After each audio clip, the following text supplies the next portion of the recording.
E, para sabermos como a população vive essa escalada de tensão entre os dois países, nós vamos falar agora com uma moradora de Israel, Karen Nigri. Bem-vinda ao Jornal da Manhã. Karen, obrigada por conversar com a gente. Queria, por favor, que você começasse contando qual a situação aí atual, como que vocês estão neste momento, por favor. Primeiro, obrigada pelo convite, por poder compartilhar um pouco o que nós aqui como civis estamos vivendo nesse momento. A verdade é que alguns dias atrás, né, antes do início da operação na quinta-feira, a gente já tinha já sentiu uma tensão no ar, muitas informações de funcionários das embaixadas americanas na região recebendo notificações para evacuarem a região. Então a gente já tinha uma noção que alguma coisa estava prestes a acontecer ou poderia estar prestes a acontecer. Mas a abertura mesmo, o início dessa operação, pegou a maioria da população de Israel no susto.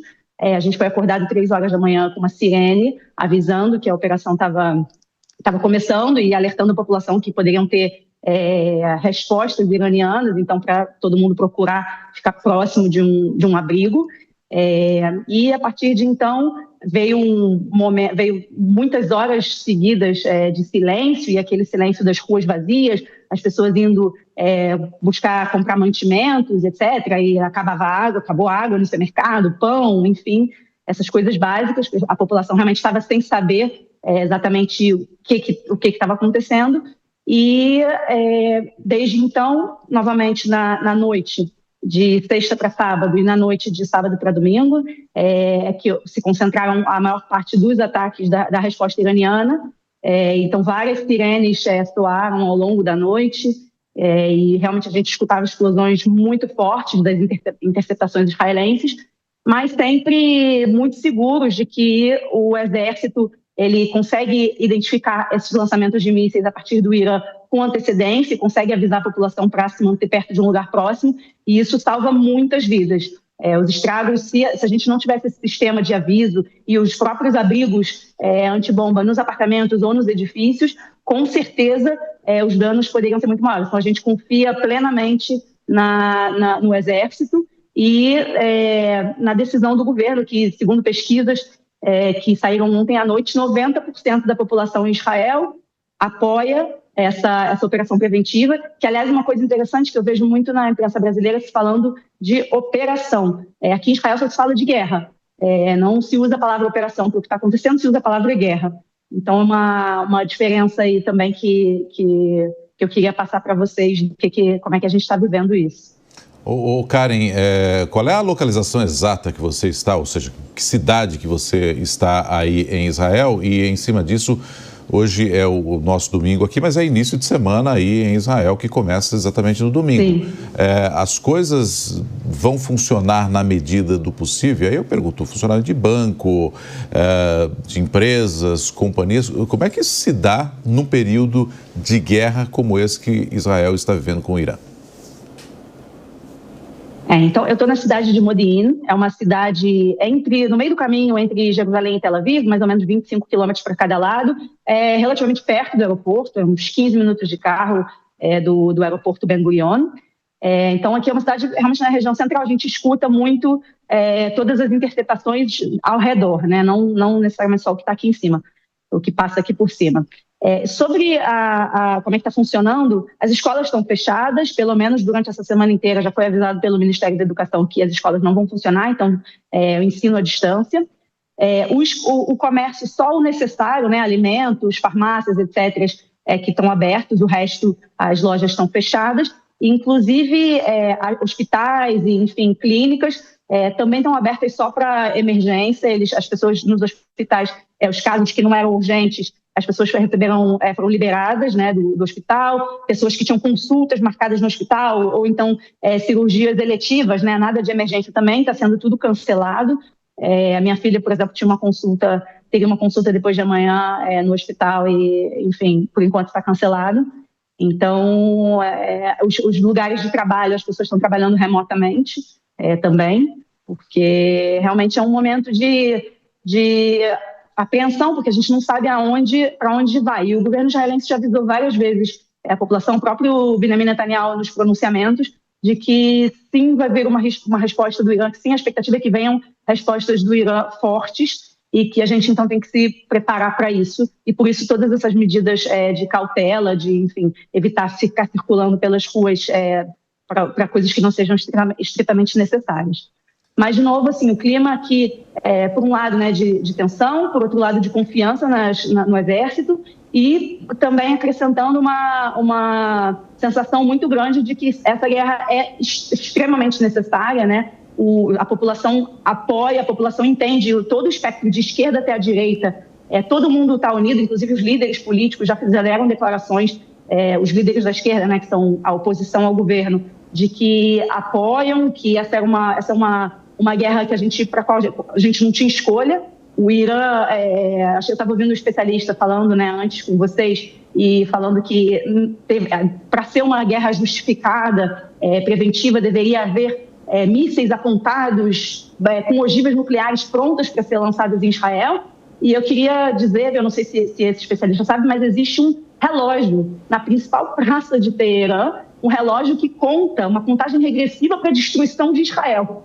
Então, assim, um país que tem uma mensagem que ele espalha há décadas contra a existência de Israel, de maneira tão clara, com um relógio de contagem regressiva na praça principal de Teherã, da capital, eu acho que seria muito ingênuo imaginar que Israel ia esperar a bomba atômica estar montada para ir fazer alguma coisa, né? Inclusive, tem uma entrevista de um oficial iraniano, perguntaram para ele o que aconteceria se o Irã tivesse a bomba atômica. E ele respondeu, se o Irã tivesse a bomba atômica, o Irã não teria a bomba atômica. Ou seja, no momento que o Irã tivesse uma bomba atômica, ele já usaria a bomba atômica. Então, a gente não pode se dar ao luxo de ter um país que declara abertamente que quer o extermínio de Israel há décadas, ter uma arma capaz de fazer isso. Então, esse é um luxo que a gente não pode se dar e vamos arcar com os danos, enfim, que a gente vier a sofrer, mas confiante de que não teria outra escolha. Nós estamos conversando com a Karen Rosenthal Nigri, moradora lá de Israel. O professor Vladimir Feijó estava falando a respeito do que diz o direito internacional, Karen, a letra fria da lei. Esse é o ponto. O Fabrício Naitsky tem uma pergunta para você também. Pois não, Fabrício? Karen, bom dia. Eu queria saber primeiro, você possui algum bunker dentro do seu apartamento? Como é que funciona isso? E segundo, como é que você tem conversado com a sua família em relação a manter a calma, a tranquilidade num momento como esse, principalmente para as pessoas mais novas, né, que de repente não estão ainda tão acostumadas a viver um clima tão tenso como esses nesse momento?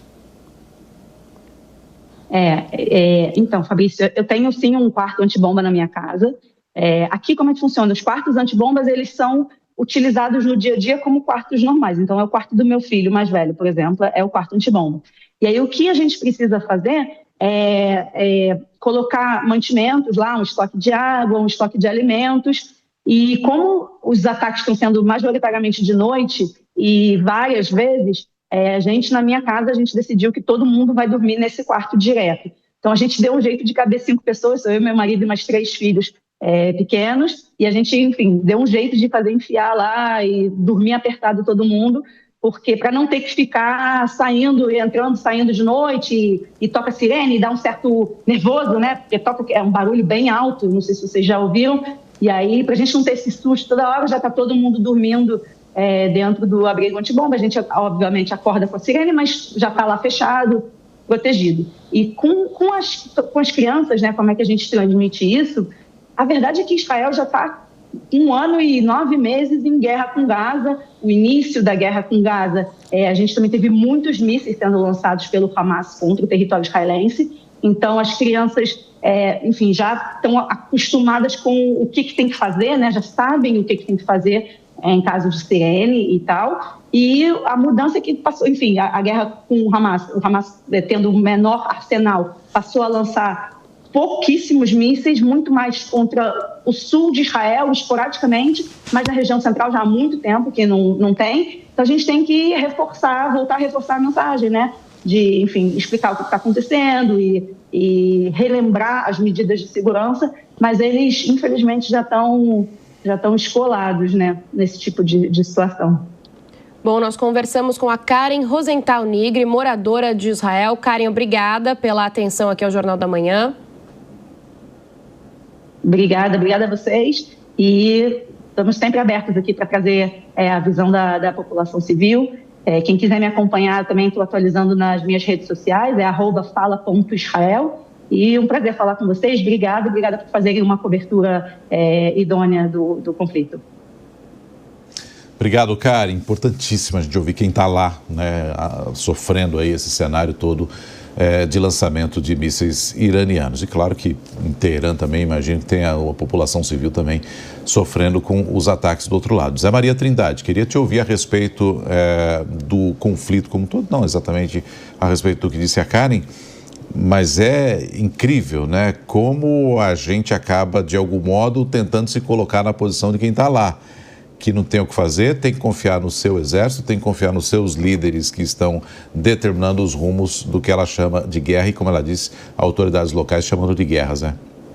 Já houve momentos ali que o Irã e Israel já ficaram até do mesmo lado, mas é como ela descreve, há uma desconfiança muito grande e um vizinho armado e ameaçando realmente é uma situação muito complexa, né?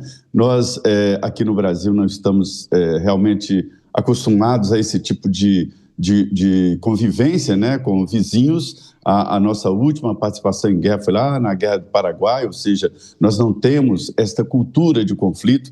Então, é muito difícil para a gente entender o dia a dia dessas pessoas que têm que conviver com um quarto antibomba em casa, no seu apartamento, né? E em momentos assim, a comunicação é clara, não se trata de uma operação, como diz a moradora, mas sim uma guerra. A guerra, ela dói, ela sangra, ela maltrata e deixa sinais, como a gente está vendo aí nas imagens, quem está acompanhando na TV, deixa destruição. Mas ela, às vezes, é necessária exatamente para conter essa guerra chamada guerra preventiva. Ela, sim, a guerra preventiva deixou ali na história vários relatos de que não era necessária, né? Neste caso aí, eu fico impressionado exatamente com o posicionamento do governo brasileiro.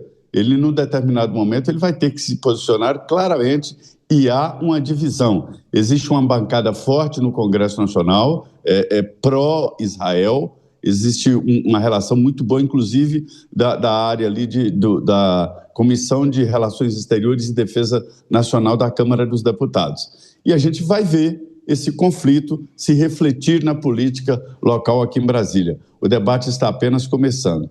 É reflexo para todos, né? Não só para os dois países envolvidos diretamente aí nesse conflito. Acácio, a Karen citou agora essa diferença de nomenclatura, né, entre operação e guerra que eles estão usando em Israel. O que isso pode querer dizer?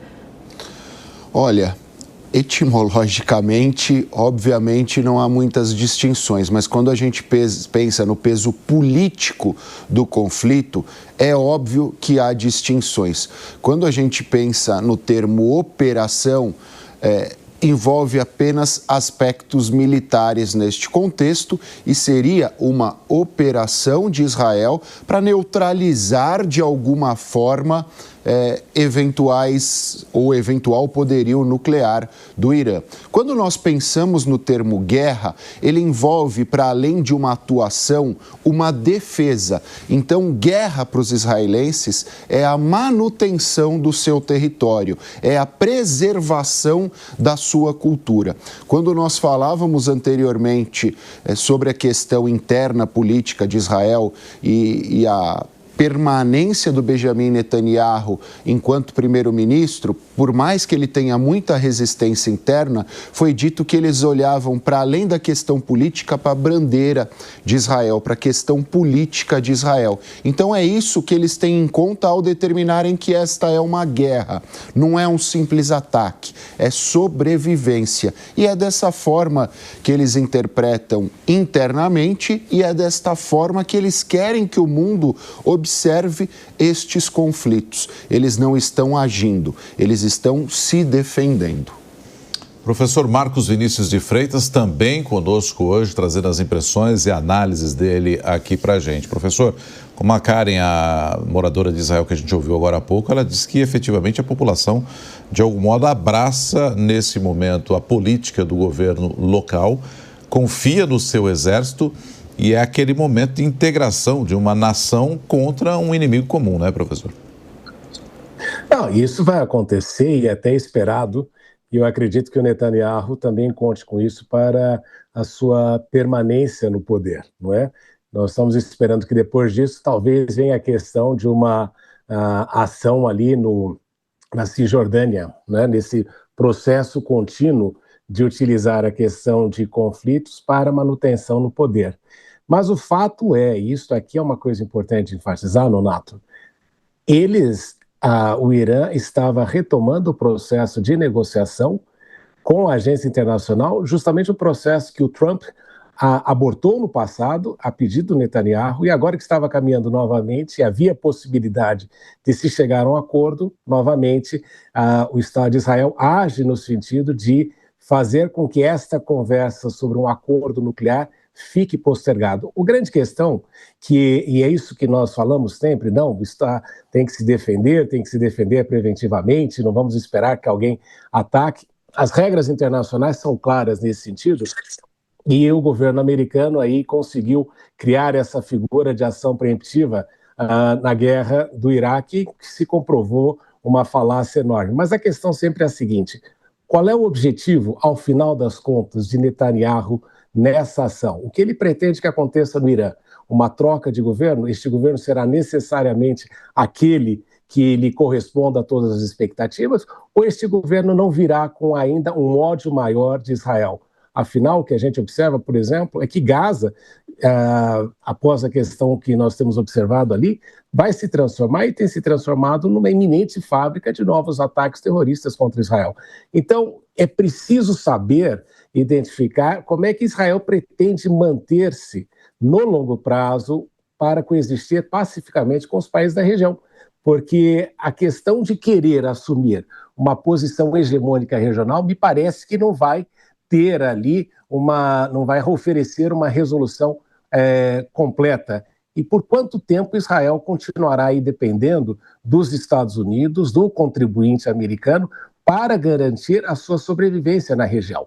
Não é? Nós sabemos que até hoje os Estados Unidos já passaram bilhões de dólares em equipamentos, em ajuda a Israel para a sua permanência, a sua resiliência e para a sua existência. Agora, é necessário que haja uma perspectiva de longo prazo e que esta perspectiva bélica que sempre a gente nota sendo apresentada por Netanyahu no processo todo de manter essas guerras seja resolvida, porque isto não garante a continuidade da existência de Israel, porque sempre vai viver com esta vizinhança e não há jeito de se manter numa vizinhança desta forma. Então, será necessário que aí haja uma mudança na cabeça, né, coletiva, para que haja uma negociação e uma diplomacia para que se consiga efetivamente manter a existência desses países. Professor Marcos Vinícius Freitas segue com a gente aqui no Jornal da Manhã.